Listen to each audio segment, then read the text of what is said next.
back, and now it's time to sew down the buttonhole band to where you bound off the placket. Now I just have a few needles out here. Remember when we sewed the seam, this was the one that I preferred, that little bent end. And here's a nice big sort of fat, this is a really handy thing. Actually, you could probably stick the end of it turkey. When you've stuffed it, you could probably, no, it's plastic. No, you couldn't do that. Never mind. Forget that I ever said that. This is the needle that I want to use for this particular job. It's got a pretty blunt end. It's not entirely pointy, and it's shorter. And as you do this more often, you'll probably come up with favorite tools for favorite applications. Now, ordinarily, when I'm going to sew something like this down, or often, if not ordinarily, there's an end here that I've picked it up and left an end hanging, or I've bound off and left an end hanging. But in this case, my bound off end is left up top, and I've got one of these. I've got two of them down here to sew the button band on, but for the buttonhole band, which is on the public side, I'm going to have to introduce a new piece of yarn. This is maybe a little bit long. And I'm just going to leave a long end hanging as I start, and I'm going to insert into what appears to be a, well, it doesn't appear to be a stitch, it actually is a stitch below, and I'm coming from behind. It's going to be a little bit, I'm going to imitate this pattern of these stitches down here, and I'm going to go up here and catch that. You could actually, I counted these, I have eight of these little, they're threads that come between the stitches. Can you see those? This is a purl at the end, and this is a knit. There's one there, there's one there, and I've got 8 of those up here, and I have 1, 2, 3, 4, 5, and 6 down there. So I'm going to have to sometimes pick up 2 of these, sometimes pick up 1. I'm going to start by picking up 2 because that's wide. You could use the more or less right formula to figure this out perfectly. I don't need to right here. It's not that important to me. Go down into the hole you came out of. Go into the center of the next top knit stitch. Pull this. And of course, we've got that loose end in there, so we'll be able to pull that later too. But pull that so that it has about the tension of the stitch below it. And go back up here. This time I'm just going to catch one of those. See how that works. And I go back. This isn't the only kind of seam that you could use here, but I think it's kind of attractive. This is just a personal preference. Again, something that I've been using a long time. Although from part 13, we found out that just because Cheryl's been doing it a long time, it doesn't mean it's necessarily the best practice. Into the hole I came out of, up into the next one. I'm eyeballing this. For those of you who really want to be told step by step by step what to do, this method, my method, may not be the most comfortable for you. Going up here, catch, I'm going to catch a couple of them this time.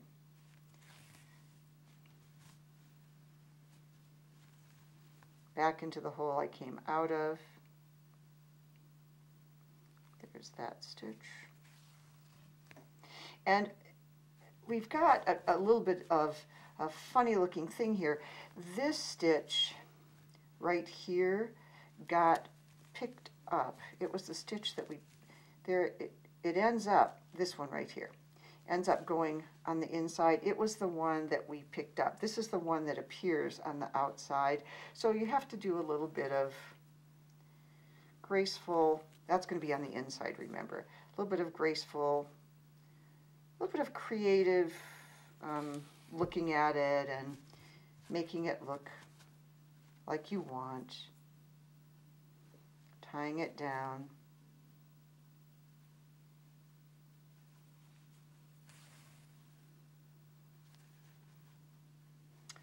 For this last one, I can tie it into there. I think I grab that little end, that little point, and then I'll figure out what to do with it. Oh, I'll go back into this hole. Okay, I can do that. And then how am I going to make it come right to the end there? I think that will do it. This one's big, but that's because I've got that long end on the other side. But it kind of looks, I'll play with this. I'll tie down these ends. And I'm not actually going to tie down this end until everything else is sewn down.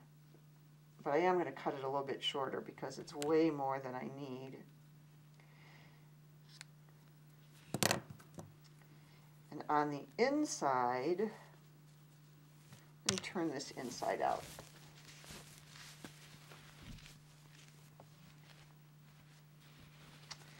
Here we go, spaghetti a la yarn. But this is the buttonhole. Here are my buttons. This guy can be tied down. I'm going to use this end. This can just be a simple kind of overcast stitch. Doesn't have to be tight. It has to be tight enough to hold it down, but let's see what I've got here.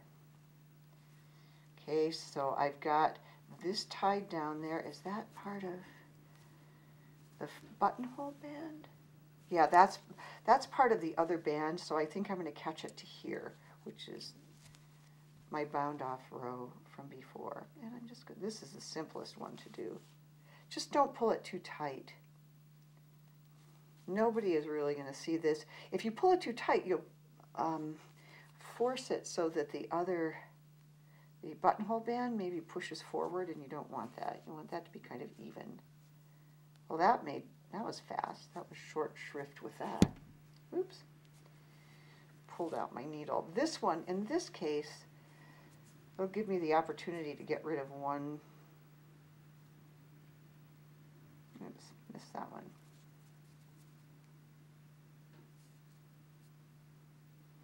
A little bit narrow. There we go. So I'll just work this one up the same way we worked in the threads in the seam. Stop, take a little hitch. Oops. Little hitch so that it won't pull out. Pull kind of tightly on it so that when you snip it off in the angle of how the plies are going, my plies are kind of diagonally going in this direction, so I'm going to snip it like that. Pull it and it disappears. There we go, and it doesn't pop to the front, it just disappears. So now we have our buttonhole and button bands tacked down. By the way, if you were going to use a straight needle to pick up your collar all the way around, you might save this process until after you had finished your collar, because we're asking, if you have a straight needle, you're going to be asking to stretch this out pretty wide, and so it might be, it's just less stress on your sewing down here. I will come back and work those little yarn ends in. You can trust me to do it, but let me show you. I'll take this one through and come up this guy, and I'll bring this one up that guy a ways too, and I don't know what I'll do with these other guys, but I'll get to that when I get there. They're at the top. Okay, now I am going to use 3 different needles to make this collar. I'm going to pick up with the smallest one, and then I am going to, I have them in order here. This, I can just eyeball them in. This one's about a 7. So this is about a 7, 6, and 5. Yeah, 7, 6, and 5. And I'm going to start with a 5, and I'm going to pick up around this neck edge from the right side. And the reason I'm picking up with the smaller one and moving to larger ones is as I make the collar, I want it to get wider and spread out. I also do the same thing with a turtleneck. I start with smaller needles and I gradually increase the size of the needles. It's subtle, you can't really see it in the knitting itself, but it does help it open up. This you can see, well, you can see a little bit. This is a little bit tighter, just a little bit shorter especially than it is up here. And so as this spreads out, it allows the collar to spread. When we pick up our collar, we are going to start in the center of the button band and work around. Now, I have seen collars that go from this end of the placket piece of the button band and end up at this end of the buttonhole band. But you know what? That's like they cross like this, and I don't like that. I like them to meet. I mean, that's not, they'll gap a little bit, but I like them at least to be designed so that when the sweater is button closed, the collar is nicely closed. Starting with your smallest needle, in my case it's a 5, I'm going to show you where exactly you're going to pick up these stitches. Now this is that line of knits that I told you to have at the top of your placket on both sides, and I'm going to start right there. I'm going to insert into the center of that knit stitch.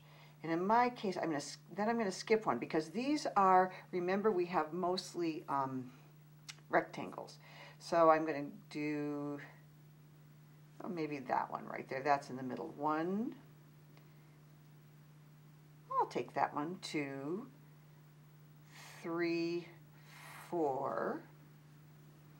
But once I get to that point, once I've gotten over that rib, it becomes pretty routine. Notice how this column of stitches came up.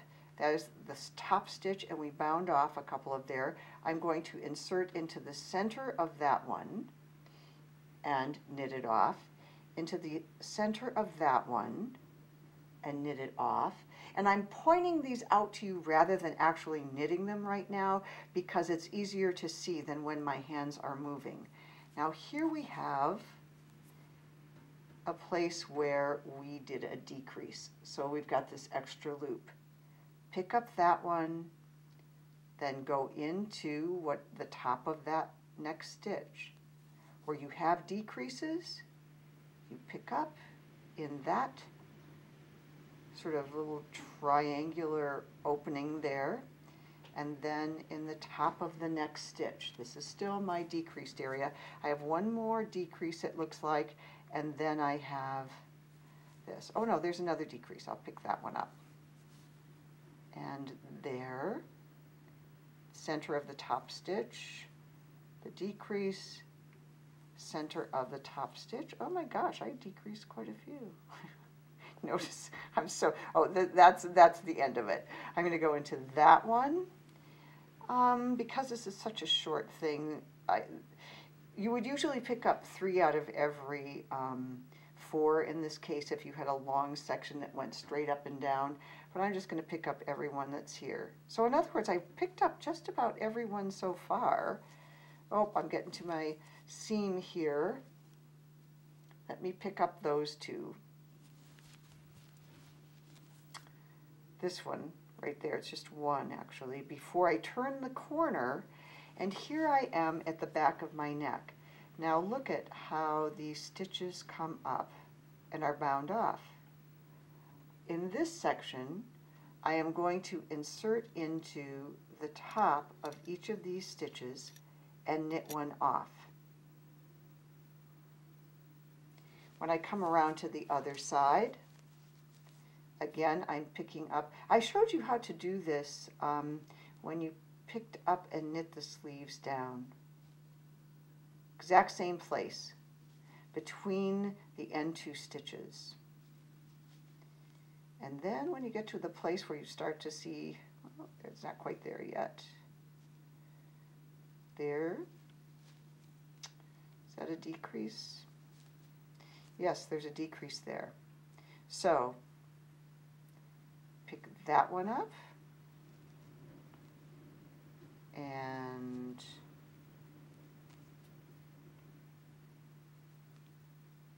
that one, the center of that stitch, that one, the center of that stitch, that one, the center of that stitch all the way around. So you're doing the same thing as you did on the other side. Now, what's interesting about this, and you do it right to the center of this, so that the two will meet right there and right there, both ends of your collars. When you get to that point, you have to count, because you need an odd number, excuse me, because you want to have a knit on the outside, or purl. It's up to you what you want to have as your edge stitch, but they should be the same. So you need an odd number of stitches all the way around. It's a knit one, purl one pattern. So your second time around, as you're establishing your knit one, purl one pattern, if you have to adjust by subtracting a stitch or adding a stitch, I would probably subtract. I would take it out of the back of the neck edge. I would just knit two together and be done with it. Then you're going to work it back and forth to about, I'd work maybe 3 or 4 rows, then I will change to my next size needle up, which is a 6, and then I'll work another 3 or 4 rows and change to my 7s, which are the largest ones I'm going to use, until I'm finished, which will be at about 2 inches, maybe 2.5 inches, depending on how long I want the collar to be. Now let me demonstrate what this actually looks like. You've seen me pick up and knit stitches before. This is very similar. Insert into there.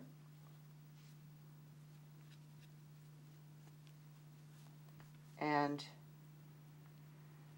knit it off. Might be a little bit tricky. In my case, it's a little bit tricky to see. Usually I have my nose right on it, and I can't when I have to be this far away from my knitting. Okay, I'm going to pick up that one, and then pick up that one, I'm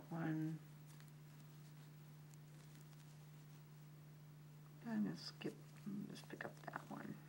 Oops.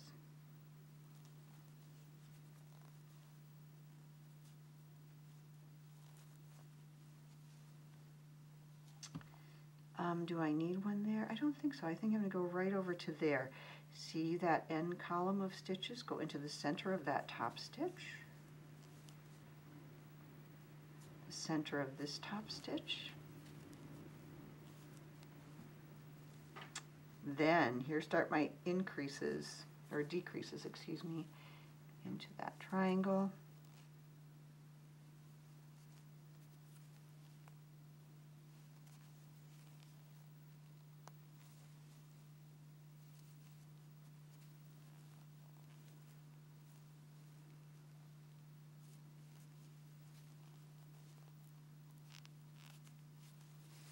And see how clean that edge is? As it turns out, you're not really seeing the beauty of that edge in your sweater because you're going to have the collar flip over it. But the reason I'm teaching you this is because when you have a crew neck that you want to pick up, then you want it to look as neat as that. And that's why I did the decreases where I did. That's why I did them the direction that they were facing in, because I was preparing you for doing a crew neck. So now you need to sew down the front of your buttonhole band, tack down the button band in the back of that, unless you're using a straight needle and want to pick up your collar first. It makes no difference which piece you do first. Then after you've done that, pick up your collar all the way around. Make sure that you get it to an odd number of stitches so that you can begin and end. If you begin and end with a purl on the side that's facing you, then when it flips over, it'll have a knit along that edge. Knit back and forth for 3 or 4 rows with your smallest needle, then move to a slightly larger needle, then to a third larger needle. Work your collar for 2 to 2.5 inches. See, have it folded over. See what looks good to you. Look at 2 inches of it. Like, make it really loose, fold it over. Does that look right? If it doesn't, add a little more. And if it's for a girl, you might make a really long collar to make it a little bit more feminine. You could make it 3 or 4 inches. I don't know, I've never done one. You just have to keep increasing your needle size in order to get it to get wider as it goes out. And when you're done, come back and see me.